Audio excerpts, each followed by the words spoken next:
जय Hind. Life times का digital platform आप देख रहे हैं। मैं हूं आपके साथ नीतू गुप्ता।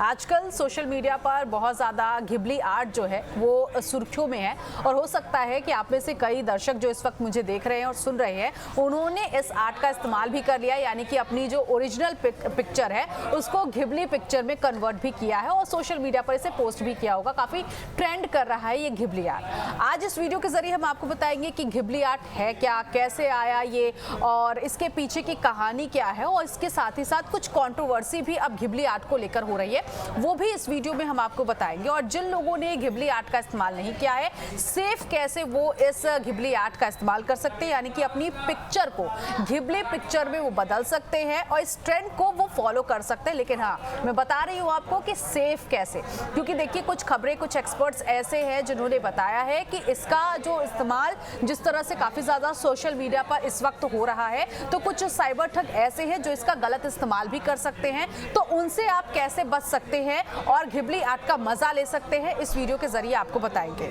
तो सबसे पहले हम शुरुआत करेंगे कि घिबली आर्ट कैसे ट्रेंड में आया, कैसे लोगों के पीछे ये इतना लोकप्रिय हो गया है। देखिए अभी हाल फिलहाल में जो चैट जीपीटी है इसका इस्तेमाल बहुत ज़्यादा किया जा रहा है और लोग जो है अलग अलग जो उनकी चीज़ें हैं, चाहे वो पैकेज लिखना हो या फिर इंटरव्यू देना हो, चैट जीपीटी का बहुत ज़्यादा इस्तेमाल करें। कोई पिक्चर निकालनी हो तो उसके लिए चैट जीपीटी ऐप का इस्तेमाल बहुत ज़्यादा किया जा रहा है। काफ़ी ज़्यादा ये ऐप पॉपुलर है। इस ऐप ने अभी हाल फिलहाल में एक फीचर जो है उसकी शुरुआत की, बिल्ड इन इमेज फीचर, इसकी शुरुआत की और इस फीचर को उसने GPT-40 टूल से AI चैट बॉट में घिबली स्टाइल की तस्वीरों को जोड़ दिया और जैसे ही जोड़ा उसके बाद घिबली स्टाइल में जो पिक्चर निकलकर सामने आई, उसके अगले ही दिन लोगों को ये पिक्चर इतनी पसंद आने लगी कि लोगों ने अपनी पर्सनल पिक्चर को घिबली आर्ट में उन्होंने शुरू कर दिया, घिबली स्टाइल में बनाना उसे शुरू कर दिया। और उसके बाद से देखिए हर आप रील स्क्रॉल करेंगे इंस्टाग्राम पर तो आपको हर दूसरा या तीसरा जो रील है या फिर जो इमेज है वो घिबली स्टाइल में नजर आएगी। काफ़ी ज़्यादा पॉपुलर हो रहा है ये घिबली आर्ट। अब बात करेंगे कि घिबली आर्ट कैसे बनाया जा सकता है, यानी कि स्टाइल कैसे दिया जा सकता है। तो आप इसके लिए मदद ले सकते हैं चैट जीपीटी की, गूगल जिमिनी की और मेटा AI जो ये AI टूल है इनका इस्तेमाल कर सकते हैं। इन ऐप के जरिए आप घिबली ऐप जो है घिबली स्टाइल में अपने पिक्चर्स को बना सकते हैं और इसको कन्वर्ट कर सकते हैं। लेकिन इन सब के बीच जो घिबली के फाउंडर हैं मियाजाकी हायाओ जो कि जापान के हैं, और उन्होंने कहा है कि जिस तरह से ये घिबली स्टाइल में इमेजेस की जा रही है, कहीं ना कहीं इसका उन्होंने इसकी आलोचना की और AI जनरेटेड पिक्स को लेकर उन्होंने कहा कि ये जीवन का अपमान है। ये भी हम आगे आपको बताएंगे कि आखिर उन्होंने ऐसा क्यों कहा है। यहाँ पे हमने ये बता दिया कि देखिए चैट जीपीटी ने इसकी शुरुआत अभी हाल फिलहाल में की है, पिछले ही हफ्ते इसकी शुरुआत हुई और ये पूरा हफ्ता जो है उसमें घिबली स्टाइल जो है वो ट्रेंड करने लगा। लेकिन अब यहाँ पर हम आपको ये भी बताएंगे कि आखिर ये घिबली आर्ट है क्या, कहाँ से इसकी शुरुआत हुई, जो असली कहानी है वो यहाँ पर समझने की कोशिश करेंगे। देखिए घिबली एक लिबियाई अरबी शब्द है जिसका मतलब होता है गर्म रेगिस्तान हवा, और दूसरे विश्व युद्ध के दौरान इटली के एक एयरक्राफ्ट का नाम भी कैप्रोनी घिबली था।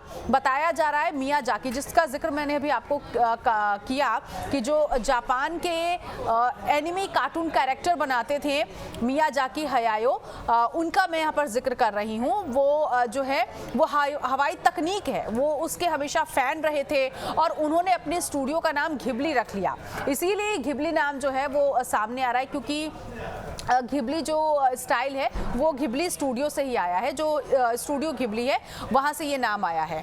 और उन्होंने इसका नाम इसलिए रखा कि वो अपने स्टूडियो को दर्शाना चाह रहे थे कि जो एनिमे इंडस्ट्री है वो एक तरह से ऐसी लगे कि एक नई हवा जो है बहनी शुरू हो गई। और देखिए लोग काफ़ी ज़्यादा जो कार्टून कैरेक्टर्स है उनको पसंद भी करते हैं, और जो लोग जो जापानी शोज़ देखते होंगे उन्होंने ये नाम ज़रूर सुना होगा, जापानी एनिमी या फिर उन्होंने उसके कार्टून्स जो हैं वो देखे होंगे और ठीक हूबहू उसी की तरह ये जो घिबली स्टाइल है वो मिलता हुआ नजर आ रहा है।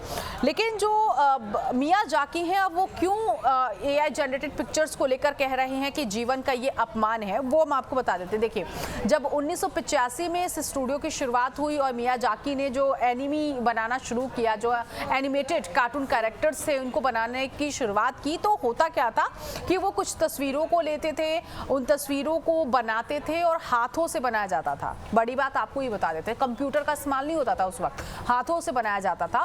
फिर उसको एनिमेशन के तौर पर तैयार किया जाता था ताकि वो ऐसा लगे कि लोगों के बीच ये कार्टून कैरेक्टर्स नहीं है, ये एक जीवंत कार्टून्स हैं जिनको लोग समझ सकते हैं, महसूस कर सकते हैं। उनके इमोशंस को पिक्चर्स में दिखाने की कोशिश की जाती थी, उस कार्टून कैरेक्टर में दिखाने की कोशिश की जाती थी। तो उसको तैयार करने के लिए काफ़ी वक्त लग जाता था, महीने लग जाते थे।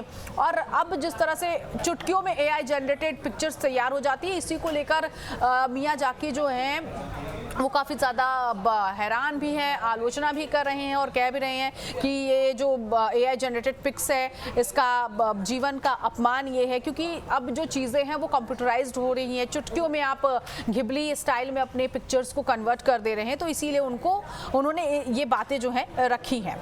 और जब ये घिबली स्टाइल की पिक्चर्स आने लगी तो 30 मार्च का मैं जिक्र यहाँ पर करूँगी, रविवार के दिन ये इतना ट्रेंड होने लगा कि चैट GPT का जो सर्वर है वो काफ़ी देर तक के लिए डाउन हो गया, सर्वर ही डाउन हो गया, क्योंकि हर दूसरा इंसान जो है चैट GPT में जा रहा है और फिर उसने अपनी पिक्चर्स को वो वहाँ पर अपलोड करता है और फिर घिबली स्टाइल में उसको चेंज कर देता है। तो इसकी वजह से जो सर्वर है वो काफ़ी ज़्यादा डाउन हो गया। और डाउन ऐसा हुआ कि जो ओपन AI के जो CEO हैं सैम ऑल्टमैन, वो सोशल मीडिया पर आते हैं, सोशल मीडिया पर वो एक पोस्ट करते हैं और कहते हैं मजाकिया अंदाज में कि क्या आप इमेज जनरेट करना कम कर सकते हैं, हमारी जो टीम है उसको सोना है, उसे नींद आ रही है। तो उन्होंने फिलहाल मजाकिया स्टाइल में कहा, क्योंकि सर्वर काफ़ी देर तक जो है वो डाउन हुआ।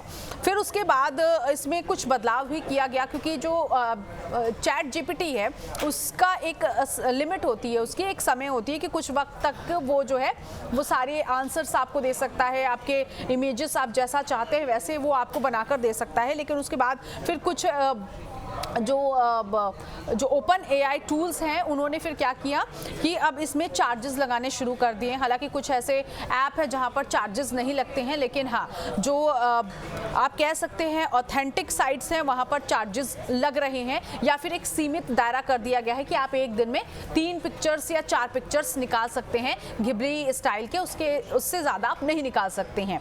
तो ये जब सर्वर डाउन हुआ यहाँ पर ओपन AI ने अपना बयान दिया और चैट GPT का सर्वर डाउन हुआ, तो उसके बाद एक्सपर्ट्स भी सामने खुलकर आए। उन्होंने जिस तरह से ये ट्रेंड कर रहा है इसको लेकर लोगों को भी आगाह कर दिया और हम भी आपको यही आगाह करने की कोशिश करेंगे, सतर्क रहने के लिए आपको कहेंगे। क्योंकि देखिए है क्या कि आप तो बहुत ईजिली घिबली स्टाइल में अपने इमेजेस को डाउनलोड कर रहे हैं, कन्वर्ट कर रहे हैं, लेकिन बहुत सारे ऐसे साइबर ठग जो हैं वो बैठे हुए हैं जो लोगों के फेस एक्सप्रेशन को लेने की कोशिश करेंगे, उसका गलत इस्तेमाल करने की कोशिश करेंगे। इसीलिए जो एक्सपर्ट्स हैं वो लोगों को आगाह कर रहे हैं कि जो साइबर क्राइम है वो इस घिबली स्टाइल से बढ़ सकता है। यूजर्स के फेशियल डिटेल्स जो हैं इसका गलत इस्तेमाल हो सकता है, दूसरी वेबसाइट पर इसे शेयर किया जा सकता है और एक बड़ा क्राइम जो है वो इसके जरिए हो सकता है। इसीलिए एक्सपर्ट्स ये बता रहे हैं कि अगर आप घिबली इमेज बनाना चाहते हैं तो आप ऑफिशियल वेबसाइट है उसका इस्तेमाल करें, ऑथेंटिक साइट्स है वहीं पर जाकर आप घिबली जो इमेज है उसको तैयार करें। किसी भी ऐप पर मत जाइएगा, किसी भी साइट से आप घिबली इमेज जो है उसे मत बनाइएगा, ताकि आप भी बच सकते हैं और जो आपके बैंक में रखा हुआ पैसा है वो भी सेफ हो सकता है, किसी क्राइम से आप बच सकते हैं। तो ये वो तमाम बातें हैं जो घिबली इमेज को लेकर हमने आपको बताई है कि कैसे ये ट्रेंड में रहा, इसके पीछे मकसद क्या है। और इस वक्त जिस तरह से जो ये घिबली इमेज है काफ़ी ज़्यादा ट्रेंड कर रहा है। अगर आप इसको बनाना चाहते हैं, जो लोग अभी तक इस्तेमाल नहीं कर पाए हैं और जिनको ये नहीं समझ में आया है कि आखिर घिबली इमेज कैसे तैयार की जा सकती है, तो कुछ मैं आपको यहाँ पर ऑप्शंस बता रही हूँ। देखिए, आप इसको सबसे पहले चैट जीपीटी पर आपको जाना होगा। अगर आपके पास चैट जीपीटी नहीं है तो आप डाउनलोड कर लीजिए इसे, और प्ले स्टोर से आप डाउनलोड कर सकते हैं और इमेज को चैट जीपीटी पर अपलोड आपको करना होगा। फिर उसे घिबली स्टाइल में आप बदलेंगे। उसके लिए आपको क्या करना होगा, देखिए GPT-40 मॉडल को प्रॉम्प्ट दें, यानी कि आपको वहां पर टेक्स्ट लिखना होगा कि जो आपने इमेज डाली है उस इमेज को घिबली वर्जन बना दिया जाए। तो उसके बाद वो आपकी जो इमेज है वो घिबली वर्जन में बन जाएगी। या फिर आपकी जो घिबली स्टाइल इमेज है उसको तैयार करने के लिए आप ये भी लिख सकते हैं कि create studio Ghibli version of this image. तो इससे आपकी जो इमेज है वो घिबली इमेज में बन जाएगी और फिर आप इसको सोशल मीडिया पर जिस भी प्लेटफॉर्म पर आप डालना चाहते हैं, अपलोड करना चाहते हैं, वहाँ पर जाकर आप डाल सकते हैं और इस ट्रेंड का हिस्सा बन सकते हैं। लेकिन वाकई जो कला की दुनिया है वो बढ़ती जा रही है और अब तो AI का ये ज़माना आ चुका है और ये ज़माना और ज़्यादा आगे बढ़ता हुआ दिखाई दे रहा है। तो इसको लेकर वो कलाकार जो हैं, वो जो कार्टून कैरेक्टर बनाने वाले तमाम कलाकार हैं जिन्होंने काफ़ी मेहनत की है, उनके बीच ज़रूर ये मायूसी हम कह सकते हैं कि छाई हुई है, क्योंकि पहले के वक्त में इतनी संसाधनें नहीं थी, इतनी चीज़ें नहीं थी, तो आसानी से कोई चीज़ अवेलेबल नहीं होती थी, काफ़ी कड़ी मेहनत करनी होती थी। लेकिन अब जिस तरह से AI का ज़माना आ रहा है, अब ऐसे में इस तरह के कार्टून कैरेक्टर्स जो हैं उनको तैयार किया जा रहा है। लेकिन जो हमने जो इसके फाउंडर हैं स्टूडियो घिबली के, उनका जो हमने जिक्र किया था मियाजाकी, उनके अगर हम कार्टून कैरेक्टर्स को देखें और AI कन्वर्टेड इस घिबली इमेज को देखें तो अभी भी बहुत सारे एक्सपर्ट्स हैं जो वो कह रहे हैं कि बहुत अंतर है, बहुत ज़्यादा अंतर है। क्योंकि जो उनकी इमेजेस बनाई जाती है उस इमेजेस में ऐसा लगता था कि एक भाव है, और जो खुद मियाजाकी भी यही मानते हैं कि जो AI जनरेटेड ये इमेजेस हैं ये इंसानी भावनाओं को नहीं समझ सकता है। और जबकि मियाजाकी जब खुद अपने हाथों से कैरेक्टर्स को तैयार करते थे या फिर उनके साथ मिलकर जो उनके सहयोगी कैरेक्टर्स को तैयार करते थे, जो कार्टून्स बनाते थे, तो वो उनका मानना था कि इसमें हम इमोशन डालने की कोशिश कर रहे हैं, पिक्चर्स के ज़रिए, एनिमेशन के ज़रिए हम भावनाओं को दिखाने की कोशिश कर रहे हैं। उसके लिए अभी जो है ये जो घिबली इमेजेस है वो वहाँ तक नहीं पहुँच पाया है। फिलहाल ये तमाम वो बातें रही हैं घिबली इमेज को लेकर कि आप कैसे इसका इस्तेमाल कर सकते हैं, कहाँ से इस्तेमाल कर सकते हैं और सेफली आप कैसे इस ट्रेंड को फॉलो कर सकते हैं। वीडियो अगर आपको पसंद आए तो इसे लाइक कीजिए, लोगों तक शेयर कीजिए ताकि लोग इस ट्रेंड का हिस्सा तो हों लेकिन सेफ साइड रहे। फिलहाल अभी के लिए बस इतना ही। बाकी की तमाम खबरों के लिए आप बने रहे लाइफ टाइम्स के डिजिटल प्लेटफॉर्म पर ताकि नए नए वीडियो आप तक पहुंचे, और नोटिफिकेशन जो बेल आइकन है उसे ज़रूर क्लिक कीजिए ताकि नोटिफिकेशन आप तक मिलता रहे। जय हिंद।